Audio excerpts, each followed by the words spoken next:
Vous savez, j'ai souvent réfléchi au parcours du succès, et un élément clé ressort toujours, la force de volonté nécessaire pour accomplir les choses. C'est comme naviguer sur un bateau. Vous pouvez avoir le meilleur navire, le meilleur équipage, mais sans fixer un cap et avancer, vous dériverez simplement. Aujourd'hui, je veux parler de cela, l'art de se pousser, de dépasser l'ordinaire pour atteindre l'extraordinaire. Imaginez, si vous le voulez, une personne comme n'importe laquelle d'entre nous, debout à un carrefour de décision. Chaque jour, nous faisons face à ces carrefours, des moments où nos choix nous définissent. Et dans ces moments, il ne s'agit pas seulement de prendre des décisions, mais de prendre les bonnes décisions. Je ne parle pas de choisir quoi manger au petit déjeuner. Je parle des choix qui nous font peur, qui nous poussent, qui nous forcent à sortir de notre zone de confort. Vous voyez, il y a une force puissante en chacun de nous, souvent inexploitée. C'est la capacité à nous forcer à faire ce qui doit être fait, même lorsque tout en nous veut procrastiner ou l'éviter.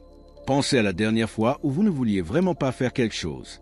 Peut-être était-ce une conversation difficile, peut-être un projet qui semblait insurmontable. Nous avons tous été là, n'est-ce pas? Ce moment où le choix le plus facile est de dire « je le ferai demain ». Mais voici la chose, demain devient le jour suivant, puis le suivant, et bientôt, ce qui était une taupinière devient une montagne. Dans ce moment, la différence entre le succès et la stagnation est l'action. L'action est la clé fondamentale de tout succès. Ce n'est pas seulement une question de connaissance ou de talent, c'est une question d'utiliser ses connaissances, d'exploiter ce talent. Vous pourriez avoir l'intellect d'Einstein, mais sans action, c'est comme avoir une bibliothèque de livres que vous ne lisez jamais. Alors, comment exploitons-nous cette force? Comment nous poussons-nous à agir, surtout quand c'est difficile? Eh bien, c'est le voyage que nous entreprenons ensemble aujourd'hui. Il s'agit de comprendre le pourquoi derrière le quoi. Il s'agit d'apprendre à embrasser l'inconfort de la croissance, car laissez-moi vous dire que la croissance et le confort ne coexistent pas. Je veux que vous pensiez à un objectif, un rêve, quelque chose que vous avez repoussé. Gardez cela à l'esprit alors que nous entamons cette discussion, car aujourd'hui ne se résume pas à des théories et des mots. Il s'agit de transformation. Il s'agit de transformer « je ne peux pas en je vais le faire ». Et croyez-moi, le voyage entre « je ne peux pas et je vais le faire » est là où toute la magie opère. Plongeons ensemble dans cela, d'accord? Explorons comment nous pouvons exploiter cette force en nous, comment nous pouvons inverser la tendance en notre faveur et vraiment mettre les voiles vers nos rêves. Rappelez-vous, ce n'est pas seulement la destination qui compte, c'est le voyage. Et ce voyage, mes amis, c'est la découverte du pouvoir incroyable de l'autodiscipline. Le pouvoir de déplacer des montagnes, le pouvoir de changer nos vies. Ce voyage n'est pas pour les cœurs fragiles. C'est pour ceux qui sont prêts à retrousser leurs manches, à creuser profondément et à faire le travail. Le genre de travail que la plupart évitent, mais pas nous. Nous sommes différents. Nous sommes ceux qui sont prêts à regarder les défis en face et à dire « Je suis plus fort que toi ». Maintenant, je ne dis pas que ce sera facile. Si c'était facile, tout le monde le ferait.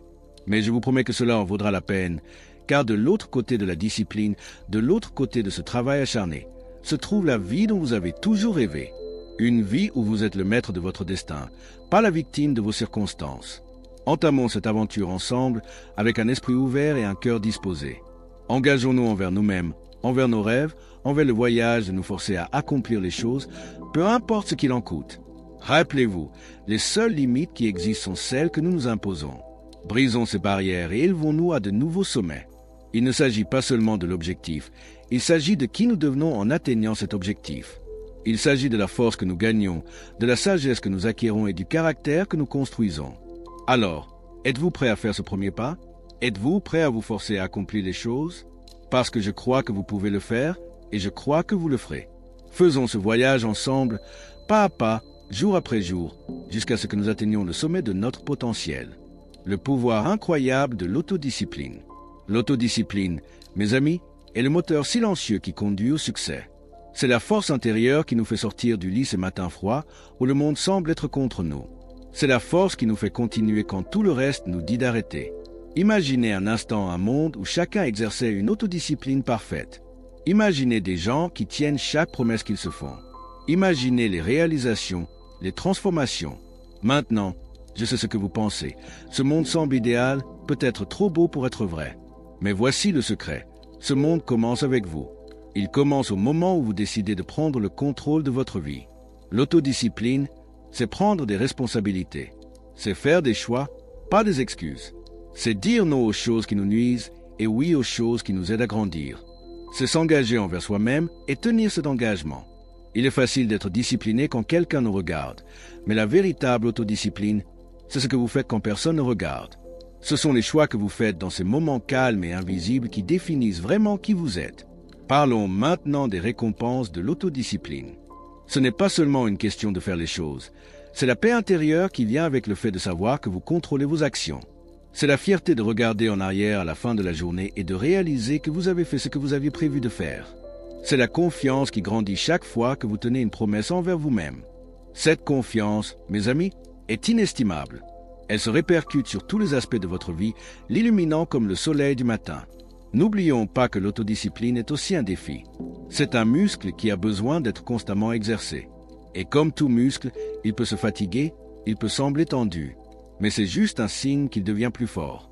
Chaque fois que vous résistez à la tentation d'abandonner, vous ne faites pas seulement un pas de plus vers votre objectif, vous renforcez également votre muscle de l'autodiscipline. Vous vous apprenez que vous pouvez faire des choses difficiles, que vous pouvez surmonter des défis. Et cela en soi est une victoire. Pensez à la dernière fois où vous vous êtes vraiment poussé, où vous êtes sorti de votre zone de confort. Peut-être était-ce en travaillant sur un projet tard dans la nuit, ou peut-être en disant non à une tentation qui aurait compromis vos progrès. Comment vous êtes-vous senti après ? Épuisé, peut-être, mais aussi exalté. Non ? Ce sentiment, c'est le pouvoir de l'autodiscipline. L'autodiscipline, c'est aussi être capable de retarder la gratification. C'est voir la situation dans son ensemble, comprendre que la douleur de la discipline maintenant n'est rien comparé à la douleur du regret plus tard. C'est choisir la satisfaction à long terme plutôt que le confort à court terme. C'est là que beaucoup échouent, confondant la route facile avec la bonne route. Mais pas vous. Vous êtes ici parce que vous êtes prêt à choisir la bonne route, peu importe à quel point elle peut être difficile. Rappelez-vous, l'autodiscipline ne signifie pas vivre une vie de restriction. Cela signifie vivre une vie d'équilibre. C'est savoir quand travailler dur et quand se reposer, quand se pousser et quand se ressourcer.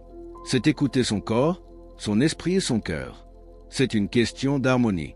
Lorsque vous maîtrisez l'autodiscipline, vous ne maîtrisez pas seulement une compétence, vous maîtrisez la vie elle-même. Et soyez clairs, maîtriser l'autodiscipline ne signifie pas que vous n'échouerez jamais ou que vous ne trébucherez jamais. Nous sommes tous humains, après tout. Il s'agit de la façon dont vous répondez à ces échecs. Les laissez-vous vous vaincre ou les utilisez-vous comme des tremplins vers un plus grand succès? Chaque revers, chaque obstacle est une opportunité de pratiquer l'autodiscipline, de se relever, de se secouer et d'avancer avec encore plus de détermination. Alors que nous avançons dans ce voyage, embrassons le pouvoir de l'autodiscipline. Comprenez que c'est la clé pour débloquer notre plein potentiel. C'est l'outil dont nous avons besoin pour sculpter la vie dont nous rêvons. C'est le pont entre où nous sommes et où nous voulons être.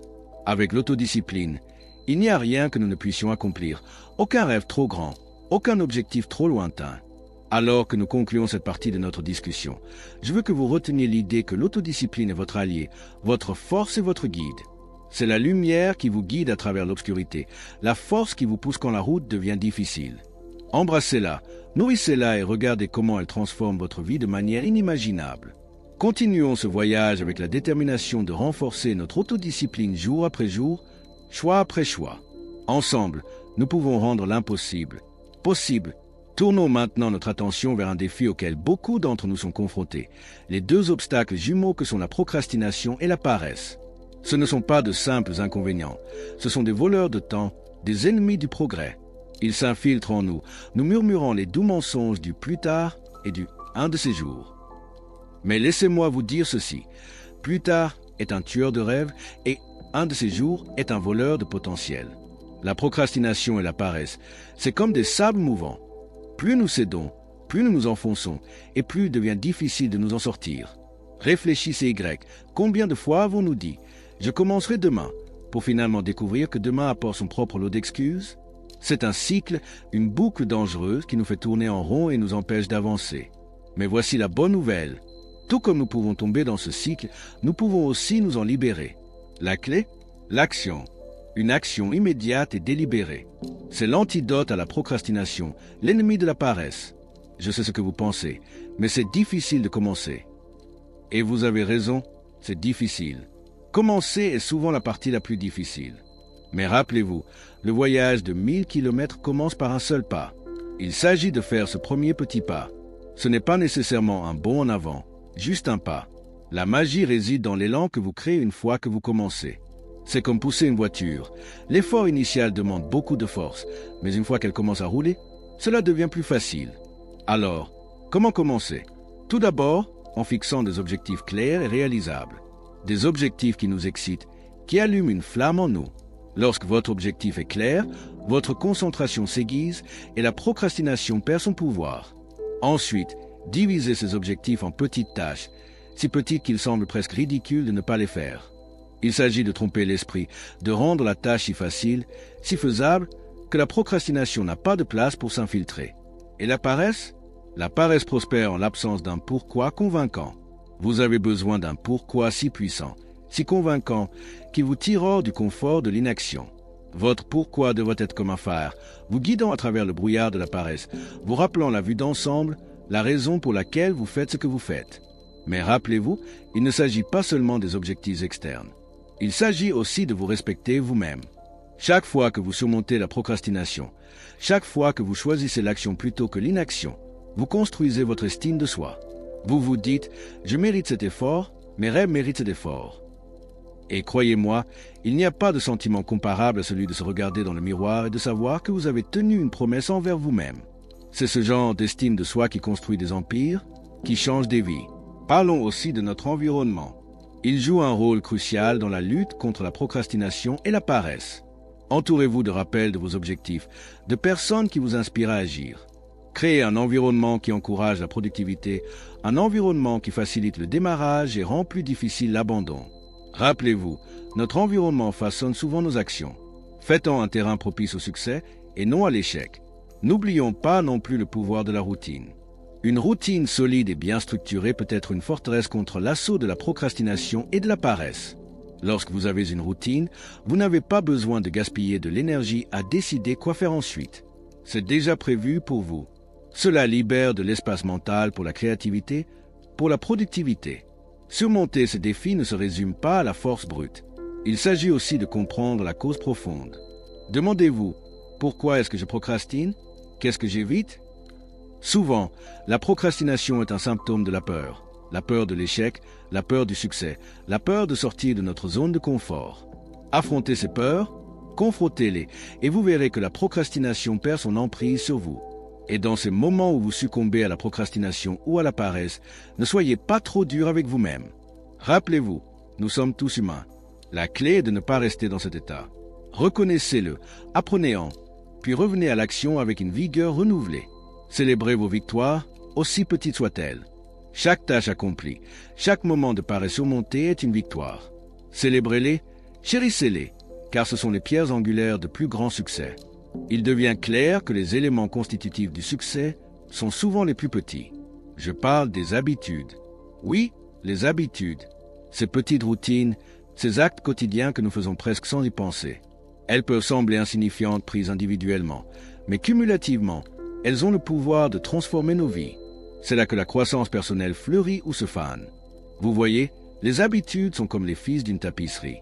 Chaque fil peut sembler insignifiant, mais ensemble, ils créent une image de notre vie. La qualité de nos habitudes détermine la qualité de cette image. Les bonnes habitudes mènent à une vie de force et de beauté, tandis que les mauvaises habitudes mènent à une vie qui, comme une tapisserie mal tissée, peut facilement se défaire. Réfléchissez à ceci. Combien de nos jours passent en pilote automatique? Nous nous réveillons, suivons nos routines, et avant même de nous en rendre compte, la journée est terminée. Maintenant, imaginez si ces routines, ces habitudes étaient toutes conçues pour vous propulser vers vos objectifs. C'est le pouvoir de la formation intentionnelle des habitudes. Mais comment formons-nous de bonnes habitudes? Cela commence par la conscience. Vous devez d'abord devenir un observateur attentif de votre propre vie. Demandez-vous, quelles sont mes habitudes actuelles? Me servent-elles ou me retiennent-elles? Ce niveau de conscience de soi est la première étape vers un changement significatif. Une fois que vous avez identifié les habitudes que vous devez changer, il s'agit de commencer petit. Trop souvent, nous essayons de réformer nos vies du jour au lendemain. C'est comme essayer de soulever un poids trop lourd pour nous. C'est insoutenable. Au lieu de cela, commencez par de petits changements gérables. Vous voulez faire plus d'exercice? Commencez par une marche de 10 minutes chaque jour, pas 1 heure à la salle de gym. Les petits succès créent de l'élan et l'élan mène à de plus grands succès. Mais former de nouvelles habitudes ne se résume pas à faire, c'est aussi désapprendre. C'est briser les chaînes des vieilles habitudes improductives. C'est là que la discipline entre en jeu, la même discipline dont nous avons parlé plus tôt. Il s'agit de faire des choix qui s'alignent sur vos nouveaux objectifs, même lorsque c'est inconfortable. Rappelez-vous, le confort est souvent l'ennemi de la croissance. Et en parlant de croissance, n'oublions pas le rôle de la constance. La constance est l'ingrédient secret de la formation des habitudes. Ce n'est pas ce que nous faisons de temps en temps qui façonne nos vies, mais ce que nous faisons de manière constante. Cela peut signifier faire de petits sacrifices, comme se lever plus tôt ou éteindre la télévision pour se concentrer sur un projet. Ces sacrifices peuvent sembler importants sur le moment, mais dans le grand schéma des choses, ce sont le prix du succès. Former de nouvelles habitudes n'est pas un voyage solitaire. Entourez-vous de personnes qui incarnent les habitudes que vous souhaitez adopter. Nous sommes, après tout, des créatures sociales et nous sommes fortement influencés par ceux qui nous entourent. Si vous êtes entouré de personnes disciplinées et concentrées, il est beaucoup plus facile d'adopter ces traits vous-même. Et rappelez-vous, les habitudes n'influencent pas seulement nos actions, elles façonnent notre identité. Chaque fois que vous pratiquez une bonne habitude, vous ne vous rapprochez pas seulement de votre objectif, vous vous dites aussi « c'est qui je suis ». Vous construisez une identité en tant que personne qui prend des actions, qui valorise la discipline, qui aspire à l'excellence. Cette identité devient une prophétie autoréalisatrice, vous propulsant vers l'avant. Mais soyons honnêtes, le changement est difficile. Les vieilles habitudes ont la vie dure, dit-on. Il y aura des jours où vous trébucherez, où les anciennes façons vous appelleront. Dans ces moments, il est crucial de se rappeler pourquoi vous avez commencé. Réfléchissez à vos objectifs, à vos rêves, à votre vision de la vie. Rappelez-vous que chaque habitude, aussi petite soit-elle, est un pas vers cette vision. Et quand vous trébuchez, ne vous en voulez pas, la croissance n'est pas un voyage linéaire. C'est une série de hauts et de bas, de succès et de revers. Ce qui compte, ce n'est pas que vous ayez trébuché, mais que vous ayez le courage de vous relever à chaque fois. Chaque fois que vous le faites, vous renforcez votre détermination, votre discipline, votre engagement envers vos nouvelles habitudes. Parlons maintenant du pouvoir de la routine. Une routine solide peut servir de cadre à vos habitudes. Elle donne à votre journée une structure, un rythme qui facilite l'intégration de nouvelles habitudes et l'abandon des anciennes. Considérez-la comme un échafaudage pour votre vie.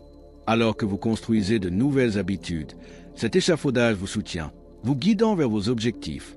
Et pendant que vous travaillez à construire ces habitudes, soyez patient avec vous-même. Les habitudes ne se forment pas du jour au lendemain. Elles nécessitent du temps, de la répétition et de la persévérance. Mais les récompenses valent l'effort. Imaginez-vous un jour, réalisant que les habitudes avec lesquelles vous avez lutté sont maintenant une seconde nature. C'est le signe d'une véritable croissance personnelle. Embrassez le pouvoir des habitudes.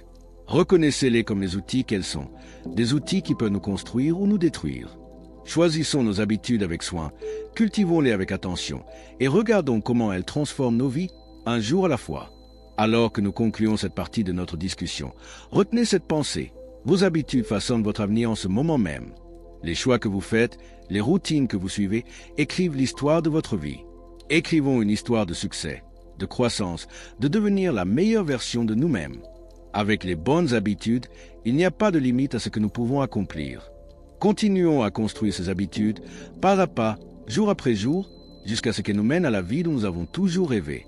Alors que nous naviguons dans le paysage de la formation des habitudes et de la croissance personnelle, nous rencontrons inévitablement des défis. C'est comme si la vie testait nos nouvelles habitudes, notre nouvelle discipline, à chaque tournant. Mais voici une perspective que je voudrais que nous considérions. Et si, au lieu de voir les défis comme des obstacles, nous les voyons comme des opportunités de grandir, d'apprendre, de devenir encore plus fort. Vous voyez, les défis font naturellement partie de la vie. Ils sont comme les poids dans une salle de sport.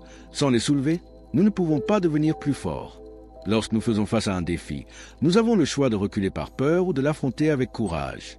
Chaque fois que nous choisissons de faire face à un défi de front, nous ne surmontons pas seulement cet obstacle particulier. Nous renforçons notre résilience, nous affinons nos compétences en résolution de problèmes, nous repoussons les limites de nos capacités. Pensez à certains des plus grands accomplissements de l'histoire, en sciences, en art, en affaires. Sont-ils nés du confort et de la facilité? Non. Ils sont nés du défi, du besoin de résoudre un problème, de surmonter un obstacle. C'est dans le creuset du défi que la grandeur est forgée. Mais comment transformons-nous les défis en opportunités? Cela commence par l'état d'esprit. Un défi vu à travers le prisme de la peur et du doute est une barrière. Le même défi, vu à travers le prisme de la croissance et de l'apprentissage, devient une opportunité. Il s'agit de se demander « Que puis-je apprendre de cela? Comment cela peut-il me rendre meilleur ?» Laissez-moi vous partager un secret. Les personnes les plus réussies ne sont pas celles qui ne rencontrent jamais de défis. Ce sont celles qui les affrontent, en tirent des leçons et les utilisent comme des tremplins pour atteindre des sommets plus élevés. Elles comprennent que de l'autre côté de chaque défi se trouve une opportunité de progresser, de s'améliorer, d'émerger plus fort et plus sage. Maintenant, je ne vais pas vous mentir, affronter les défis de front n'est pas facile. Cela demande du courage, de la détermination et la volonté de sortir de sa zone de confort. Mais rappelez-vous, la plus grande croissance se produit souvent juste à la limite de notre zone de confort. Lorsque vous vous poussez au-delà de ce que vous pensiez possible, c'est là que vous trouvez non seulement le succès, mais aussi l'épanouissement. Une autre clé pour transformer les défis en opportunités est l'adaptabilité. Dans un monde en constante évolution, la capacité à s'adapter est inestimable. Lorsque vous êtes confronté à un défi, demandez-vous « Comment puis-je aborder cela différemment? Quelle nouvelle stratégie puis-je employer ?» La flexibilité dans la pensée et l'action vous permet de naviguer plus efficacement à travers les défis, transformant ce qui semblait être des obstacles en tremplins. Il est également important d'accepter le soutien. Personne n'atteint la grandeur seul. Lorsque vous êtes confronté à des défis, appuyez-vous sur votre réseau, mentors, collègues, amis. Leur sagesse, leur expérience et leurs encouragements peuvent être le catalyseur dont vous avez besoin pour transformer les défis en victoire. Et n'oublions pas le pouvoir de la réflexion. Après avoir affronté un défi, prenez un moment pour réfléchir. Qu'est-ce qui a fonctionné? Qu'est-ce qui n'a pas fonctionné? Que ai-je appris? La réflexion transforme l'expérience en perspicacité, et la perspicacité est la clé pour transformer les futurs défis en opportunités. Alors que nous avançons, gardons cette compréhension avec nous. Les défis ne sont pas seulement des obstacles à surmonter, mais des opportunités à saisir. Ils sont les creusets dans lesquels nos plus grands moi sont forgés. Chaque défi que vous surmontez sculpte un peu plus le chef-d'œuvre qu'est votre vie. Rappelez-vous, les diamants se forment sous pression, et il en va de même pour les aspects les plus forts de notre caractère. Alors, abordez les défis avec un sentiment d'anticipation, non de crainte. Voyez-les comme des questions en attente de réponse, des énigmes en attente de solution. Et à mesure que nous les résolvons, célébrons la croissance qu'ils apportent. Reconnaissons nos progrès et utilisons-les pour alimenter notre voyage vers l'avant. Les défis sont une partie inévitable de la vie, mais la façon dont nous y répondons définit notre parcours. Ils peuvent être des obstacles ou des tremplins. Le choix nous appartient. Choisissons de les voir comme des opportunités de démontrer notre résilience, notre adaptabilité, notre force. Avec cet état d'esprit, il n'y a pas de défi trop grand, pas d'obstacle trop intimidant. Ensemble, embrassons nos défis, transformons-les en opportunités, et ce faisant, transformons-nous nous-mêmes. Alors que nous nous tenons au seuil de ce nouveau départ, embrassons l'essence de ce dont nous avons discuté. Il ne s'agit pas seulement des mots prononcés ou des idées partagées, mais des actions que nous entreprenons à partir de maintenant. Ceci est votre moment, un moment pour agir, pour avancer résolument vers la vie que vous avez envisagée. Il s'agit de prendre tout ce que nous avons appris et de le mettre en pratique. Votre voyage, unique et plein de potentiel, vous attend. C'est un chemin que vous seul pouvez parcourir, mais vous ne le parcourez pas seul. Considérez les leçons que nous avons partagées comme des compagnons de voyage, vous guidant et vous soutenant. Le pouvoir de l'autodiscipline, la maîtrise de la procrastination et de la paresse, la force des habitudes positives et la capacité à transformer les défis en opportunités. Ce sont vos outils, vos alliés. Quelle étape pouvez-vous franchir aujourd'hui, aussi petite soit-elle, qui vous rapprochera de vos objectifs? Cela pourrait être fixer un nouvel objectif, élaborer un plan ou simplement décider de rompre avec de vieilles habitudes. Peu importe ce que c'est, l'important est de commencer. Faites ce pas avec confiance et conviction. Rappelez-vous, le voyage de 1000 km commence par un seul pas. Gardez les yeux sur l'horizon. Vos rêves, vos aspirations, ce ne sont pas seulement des espoirs chimériques. Ce sont des destinations qui attendent d'être atteintes. Et chaque pas que vous faites, aussi petit soit-il, vous rapproche de ces destinations. Embrassez le voyage avec tout ce virage et ses détours. Chaque pas, chaque défi, chaque triomphe vous façonne en la personne que vous êtes destiné à être. C'est dans l'action, dans l'effort, dans la surmontation que nous grandissons vraiment. Alors, embrassez le processus, embrassez le voyage et surtout, embrassez la croissance qui en découle. Célébrez vos victoires, Tirez des leçons de vos échecs et gardez toujours les yeux fixés sur vos objectifs. Le chemin vers le succès n'est pas une ligne droite. C'est une route sinueuse remplie d'opportunités d'apprentissage. Embrassez ces opportunités, car ce sont les expériences qui vous mèneront à la grandeur. Je vous exhorte à conserver ce sens du but et de la passion qui vous a amené ici aujourd'hui. Laissez-le être le feu qui vous pousse en avant, la lumière qui guide votre chemin. Vous avez en vous la force, la détermination, la résilience pour surmonter tout obstacle et atteindre tout sommet. Croyez en vous et en votre capacité à faire une différence dans votre vie et dans la vie de ceux qui vous entourent. Alors que nous concluons, rappelez-vous que ce n'est pas la fin, mais un magnifique commencement. Un commencement d'une vie vécue avec intention, avec un but et une poursuite incessante de l'excellence. Emportez ces leçons avec vous. Laissez-les être le vent dans vos voiles, vous propulsant vers vos rêves. Allez de l'avant avec un cœur plein de courage et un esprit tourné vers l'action. Le monde attend vos contributions uniques, vos rêves, votre passion. Vous avez tout ce dont vous avez besoin pour créer la vie que vous désirez. Il est temps d'agir, de faire de ces rêves une réalité. Le voyage qui vous attend est le vôtre à façonner. Merci d'avoir partagé ce moment avec moi. Maintenant, allons-y et faisons en sorte que cela se produise. Votre incroyable voyage vous attend et j'ai hâte de voir où il vous mènera. À votre succès, à votre croissance et à la vie incroyable que vous allez construire. Faisons un voyage mémorable.